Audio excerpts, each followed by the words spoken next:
gentlemen, start your engines.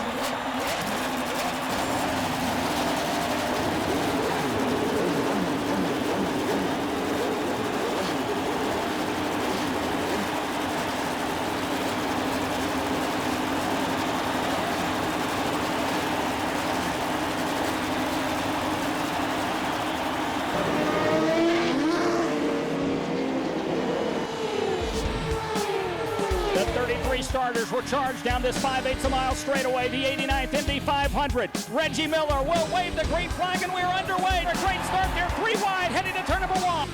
The early pace is furious as Sam Hornish Jr. and Tony Kanaan swap the lead back and forth for the first 10 laps. Clear behind. Behind them is a hungry pack of drivers fighting for position. The battle now, Jerry Baker for second place. Sam Hornish Jr. trying to hold off Dario Franchitti. Franchitti will take the inside route and make that pass, Mike. They've got a lot of passes being made right down here at this first corner. Franchitti's in second right now. Dario Franchitti up to second, pulling away from Sam Hornish Jr. And now he sets his sights on the leader, his teammate Tony Kanaan down the backstretch. Rookie Danica Patrick proves a quick study at the tremendous pace. After losing ground at the start, she works her way back to the front.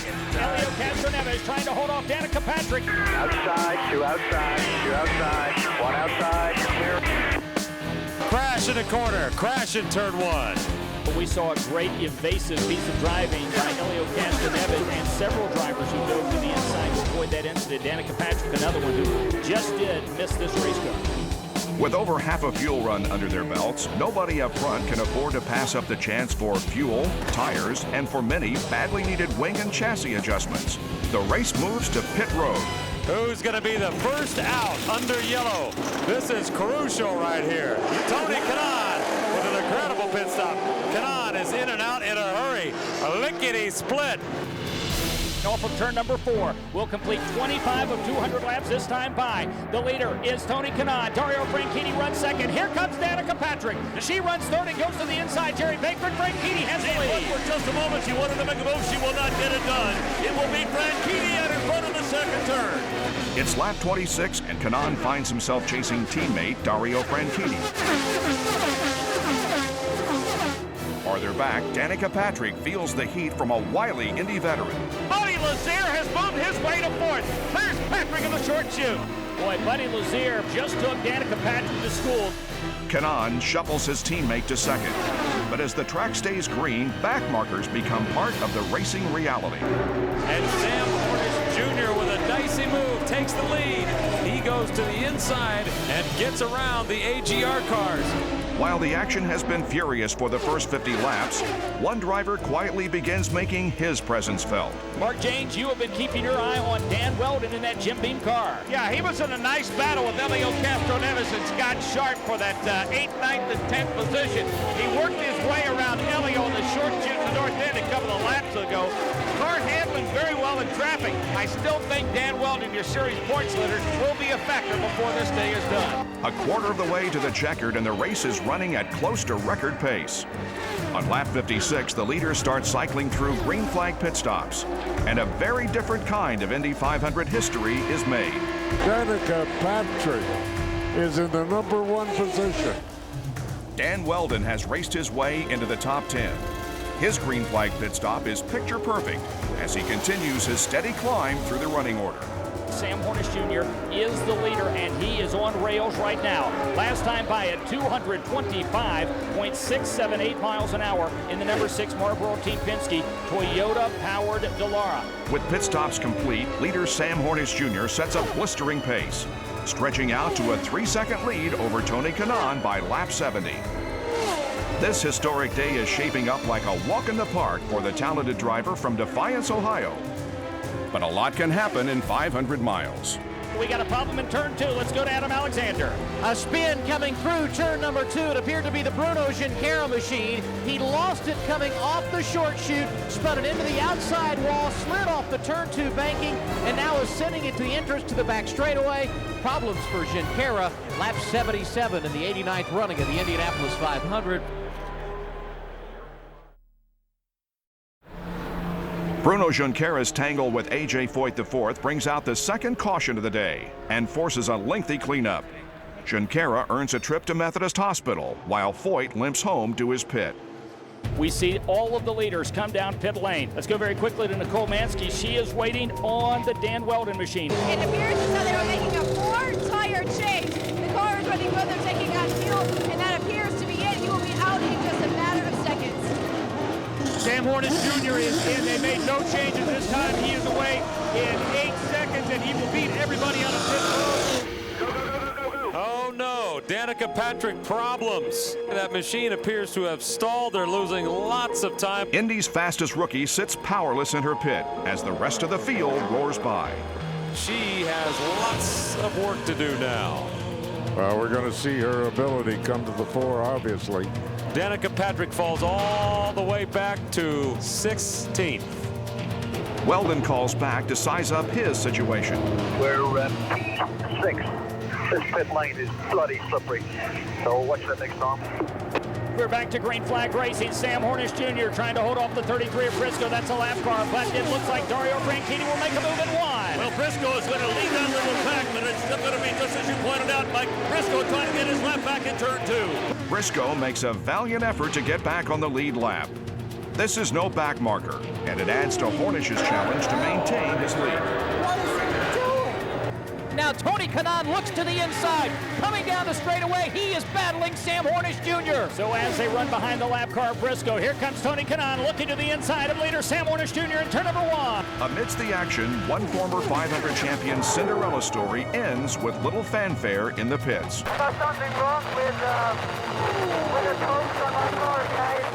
I don't know what it is. So one of the great stories of this month of May comes to an end. Kenny Breck is climbing out of his car. Back on the track, Hornish clears Briscoe and tries to separate himself from his pursuers. Farther back, Dan Weldon is snaking through the pack. Some great action, Mark James. Heading into turn 3, we're keeping our eye on Dan Weldon. Vitor Mira slips around Richie Hearn. Dan Weldon trying to join that pack, get through that lap traffic, and get back up toward the front. Weldon currently running in the 6th position. As the race approaches the halfway point, it's deja vu as pole sitter Kanaan retakes the lead and Scott Sharp blows by Franchitti to put the starting front row back in place to pace the field. As they cross the halfway point, Hornish makes his move. But here's Sam Hornish Jr. He will try to lead. Lap number 100, will he do it in near dead heat as they cross the line? It is Kanaan literally by inches, but Hornish Jerry Baker will get him in 1. Sam Hornish took the lead, Mike, and he is stomping on it right now. Big lead over Kanaan in turn 2. You have to wonder how he was ever running second. Sam Hornish Jr. and Tony Kanaan have been the class of the field so far.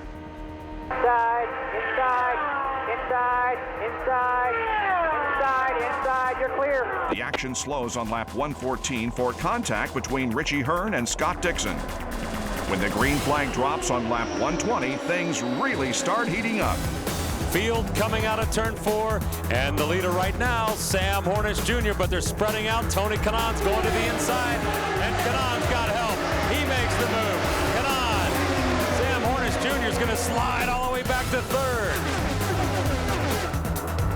Here comes that 26 car of Dan Weldon. He scoots around Scott Sharp. He'll grab 5th.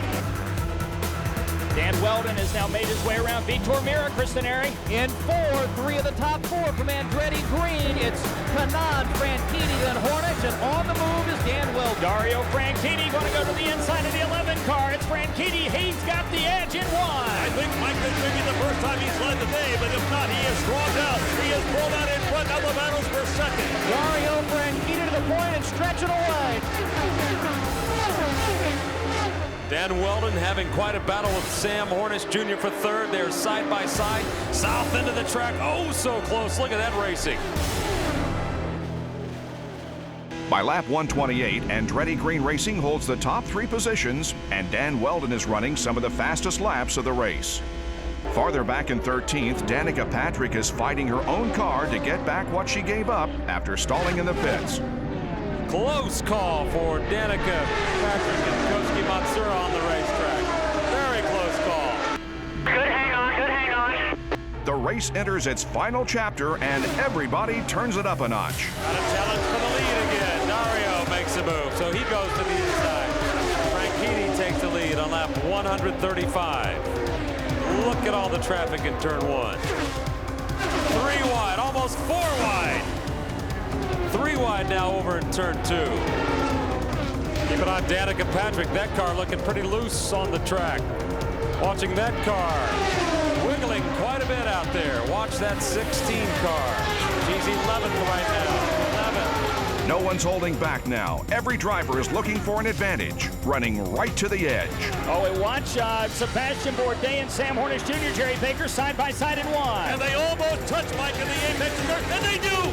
Against the outside wall, Sam Hornish hits it hard, pulls up in 2, hits it again!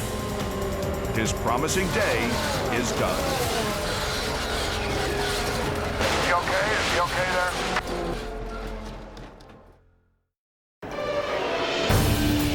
After a dominating day, Sam Hornish's dream of Indy victory will have to wait another year.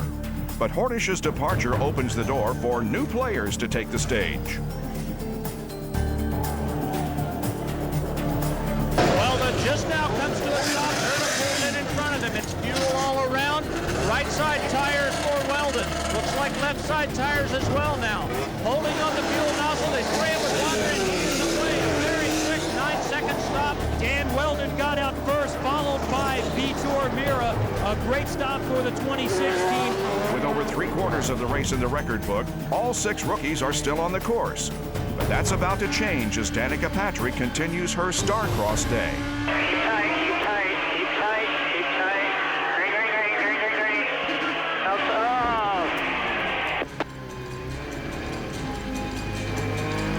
Danica, you alright? Hit this lap. Tires and fuel first, finish that. Then we're looking at a front nose. Patrick's miscue ends the day for fellow rookie Jeff Bucknam. And 2/3 of the Panther racing effort, as parts of Thomas Schechter and Tomasz Inga's cars lay scattered across the North Chute. Patrick's quick duck into the pits for repairs earns a penalty stop a few laps later. Hard on your right. All right, super easy on the fuel there. Nice job. We're gonna try and do it without stopping. We're doing some calculating here. What has been an all-out assault now turns into a race of fuel conservation for 3 drivers. Helio Castroneves and Brian Herta join Patrick in the fuel mileage gamble. While they hang back, the dogfight up front is rejoined as the green flag flies on lap 162. Weldon, Mira, Franchitti, and Bourdais. It's going to be Mira as he moves to the inside. Here comes Kanaan as well. A great battle in turn number 1. There's a half a dozen cars battling for one spot. Vitor Mira will take the lead. Mira will lead the field into turn 2. They're 2 wide. Here comes Weldon. Dan Weldon across the yard, breaks to the inside of Mira in 1. Will have the lead. Mira was in for second. Franchitti runs third. That's the way they go with these corners. Now the battle's on for third. Sebastian Bourdais to the inside of Dario Franchitti. Can't complete the move. He tucks back in line, but it's Dan Weldon pulling away. He's on the point in Indianapolis. No one is giving an inch.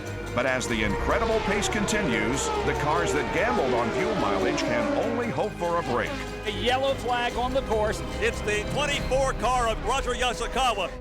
With 28 laps left, the pit strategies multiply. We're thinking about staying out. Stay out. Copy. Castroneves abandons his conservation run and joins most of the field for a splash of fuel to make it to the end. Weldon and Kanaan decide to trade track position for fresh rubber. Out on the track, all the strategies have conspired to write another page in the Indianapolis 500 history book. We mentioned the charm life. Danica Patrick is shown your leader with 173 of 200 laps complete. This may work out here. Everybody say a prayer. We haven't stopped all day. For a moment, all is right with the world. Danica Patrick leading the Indianapolis 500. Danica Patrick across the yard of bricks. 15 car lengths separates her from second place Brian Herta. Nobody's sitting here in number 1 and number 2, and Patrick is crunching it out into that second turn. Fans going nuts. But Danica's fairy tale day is far from over. There's plenty of heat behind her. Herta will dispose of Briscoe this time by. Here comes Herta trying to chase down Danica. You may keep your eye on Dan Weldon. He's the man on the move. If he can get around Ryan Briscoe, the lap car, he could be moving to the front. Will we see history made here this afternoon? Unbelievable. 182 of 200 laps are complete. 18 laps away. Danica Patrick, 23 years old from Roscoe, Illinois. She is looking to make history here this afternoon. Weldon tried to make a run. He looked to the low side of Herta. He got him this time. Dan Weldon moves into second place. Sets his sights on Danica Patrick. Ever since she took the lead, Danica Patrick has been smooth and consistent. Can she maintain it? Now Weldon looked to go inside out of turn 4. Now he's right on Patrick's tail. Here comes Dan Weldon to the inside of Danica Patrick, side by side as they cross the yard of brakes. Dan Weldon, the leader at 1. Yellow flag. Weldon has the lead into turn 2. The late yellow could be the brake Patrick needs to race full out to the end. She checks her fuel status with engineer Ray Lito. Restart, am I going to be able to use overtake? Absolutely. I want you to save a little bit of fuel. Just if Dan starts pulling away, you go with him. You got a good fresh set of tires on your still. So lever in 1 and go for the doctor. 10. Sure, checker. 190 of 200 laps will be complete this time by Danica Patrick going side by side with Weldon. She'll be the leader in turn number 1. My goodness, there's 3 wide, but Patrick's got the lead. Mira has jumped up to third. Danica Patrick up front of the 500. Crowd standing and cheering Danica Patrick. She takes the lead off of turn number 2. Fans on their feet, pumping fists in the air. Danica Patrick makes the way through 3. Patrick is close enough to smell victory, but she's no match for a hard-charging Dan Weldon running full rich with new tires. Weldon takes a peek, decides wiser of it. Tucks right into the tire track. Already back in the short chute north end. About a 2-car length lead for the rookie out of Roscoe, Illinois. Danica Patrick about 2 cars ahead of Dan Weldon down the front straightaway. Amberton English, Dan Weldon. He's going to move to the inside of the Roscoe, Illinois native. They're side by side. Weldon will try to take the lead into 1. He will get the job done. Weldon put down to the white line. Now Patrick's going to play catch-up. With that, Dan Weldon starts driving toward the history books. Dan Weldon really starting to stretch it out now. Has about a 15-car length advantage. Patrick's going to have her hands full with Vitor Perez. Vitor's starting to get around now. He's 2 cars back. If he gets a run, you let him go. I'm really close on fuel here. Dan Weldon flexing his muscles with more to go in Indianapolis. Sebastian Bourdais slams the wall hard into turn number 3. White flag is out, and Dan Weldon is going to win the Indianapolis 500-mile race under yellow. For much of the late stages of this race, it has been the Dan and Danica show, but it will be Dan Weldon winning the 89th Indy 500 as an Englishman will roll into victory lane at the world's greatest race course for the first time in 4 decades. That's the chicken you see in front of you, pal. You ready to drink some milk? That's the boy. Guys, I'm not emotional, but I'm crying. I can't believe I've just won the Indianapolis 500. I am so proud of you guys. I'm quiet, and I'm never quiet. The donut shop is open. He is putting on a show for the fans. Car owner Michael Andretti savors the win that has eluded him for so long as a driver. Yeah, I haven't soaked it up yet. I'm still not sure I'm awake. I still can't believe it. I mean, it's an unbelievable experience. It is like a dream come true, but having that Indianapolis 500 champion right by your name is special, real special to me. I've never enjoyed the taste of milk so much in my life, and I'll never forget what it tasted like. This is the Indianapolis 500. It's the best race in the world.